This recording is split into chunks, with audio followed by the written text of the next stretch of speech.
In case of sulfur, at the outermost shell, you see there are 2 unpaired electrons. So that in this case, the valency of sulfur is 2. Whenever sulfur is becoming excited, 1 electron of px orbital is going to 3d xy orbital, as there is vacant d orbital. That's why 1 electron is transferring to the dxy orbital. In this case, what is the total number of unpaired electron? 4. So that valency of sulfur is 4. Then come to next step. Whenever sulfur is becoming again excited, that time 1 electron of 3s, you see here is 2 electrons at the 3s. So 1 electron is transferring to 3d yz orbital. As a result of this, total how many electrons are there? 1, 2, 3, 4, 5, 6. So in this case, the valency of sulfur is 6. So sulfur has 3 valency, 2, 4 and 6. By this way, sulfur can show variable valency. Now, I can give you one homework. Phosphorus can also show variable valency. Phosphorus, you know that the atomic number of phosphorus is 15. At the next class, you will show me how can it show variable valency. Okay, then to another question. Octet rule. I told you that all the elements of the periodic table have a tendency to get the structure of nearest inert gas. For this reason, they are participating in chemical bonding, either by donating electron or by receiving electron or by sharing electron. This is known as octet rule. So, here is a compound ch5. What's the name of this compound? Phosphorus pentachloride. So, my question is that phosphorus pentachloride is following octet rule or not? Can you say, is it following octet rule or not?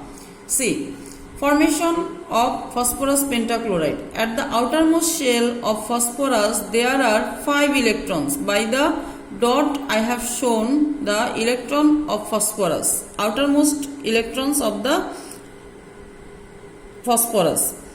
Here is 5 electrons of phosphorus at the outermost shell, and chlorine has 7 electrons at the outermost shell. So chlorine has an unpaired electron. So 1 unpaired electron of chlorine is sharing with 1 electron of phosphorus. By this way, 1 unpaired electron of chlorine is sharing its unpaired sharing with phosphorus electron. Then another chlorine atom is sharing its unpaired electron with the phosphorus electron, unpaired electron. By this way, phosphorus is bonded with chlorine with 5 chlorine atom. As a result of this, PCl5 or phosphorus pentachloride can be formed. Now you see how many electrons are there at the outermost shell of phosphorus. 1, 2, 3, 4, 5, 6, 7, 8, 9, 10. So, according to the octet rule, at the outermost shell, the atom should have 8 electrons. But at the outermost shell of phosphorus, there are 10 electrons. But at the outermost shell of chlorine, you see how many electrons? 8 electrons.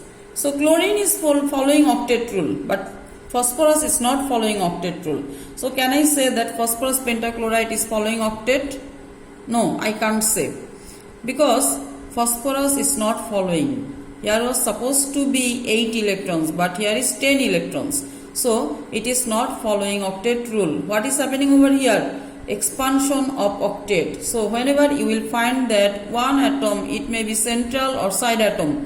If any of them, there is more than 8 electrons or less than 8 electrons, they don't follow the octet rule. Whenever there are 8 electrons at the central atom and at the side atom also, that time they can follow the octet rule. If you get that at the central atom there are 6 electrons, so that time will it follow octet rule? No. Suppose side atom is, in case of side atom there is 8 electrons, but in case of central atom there is 6 electrons. That time it will not follow octet, because at the central atom there is 6 electrons. That time you will say that incomplete octet. if you find that in any of the atom of central or side there is less than 8 electrons, that time it will be incomplete octet. And if you find that at the central atom and at the side atom both are containing 8 electrons, that time it will follow octet. Is that clear? I can give you one example. Suppose PCl3, phosphorus trichloride, it is following octet rule. You can try yourself. Is it following octet or not? So, two homework already I have given you. Phosphorus, this variable valency, and phosphorus trichloride is following octet or not. These are two homework. Now, come to another one topics. I told you that there are another type of bond named coordinate covalent bond. Coordinate covalent bond.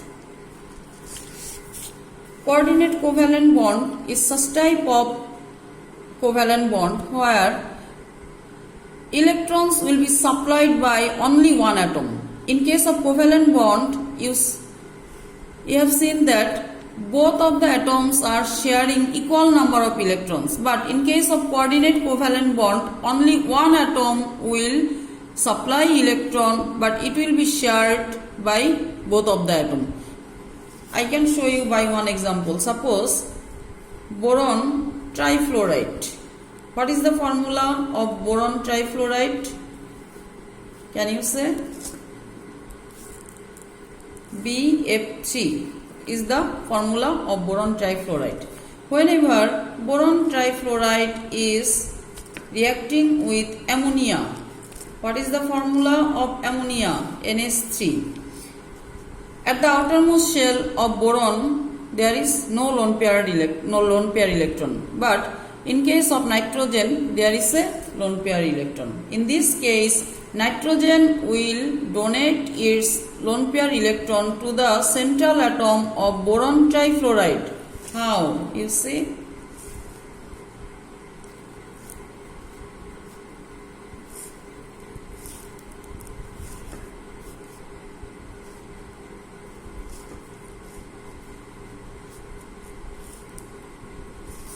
Nitrogen will share its lone pair electron to the boron. By this way, a coordinate covalent bond will be formed between boron and nitrogen. And in case of ionic bond covalent bond, you found that we expressed the bond by only single bond. But in case of coordinate covalent bond, it will be shown by an arrow. Arrow will be started from the donor and will be finished towards the acceptor. This is called coordinate covalent bond. Today up to this. At the next class, I will show you different topics. Thank you.